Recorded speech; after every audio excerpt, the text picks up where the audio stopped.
Done, written by Rachel Lukeson. Hi, I'm Hannah. I love to color. It's so much fun.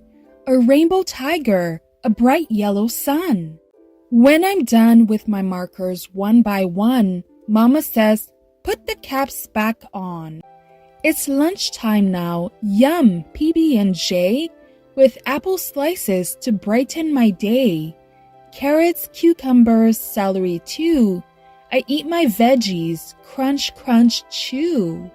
When I'm done and feeling full, my plate and cup go in the sink, that's the rule. Dress up time, look at me go, a pink tutu and a sparkling bow.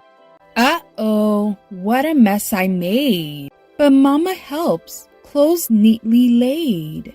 Still time to play, what will I find? A toy box full of fun inside. A shiny race car zooming fast. Dolls to dress, rocket that blast. But when I'm done, I know what to do.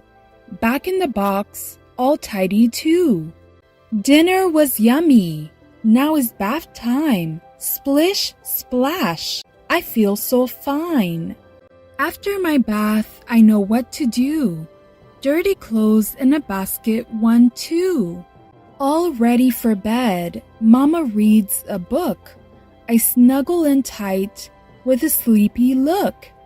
Now I'm asleep. The day is done. Good night. Today was fun.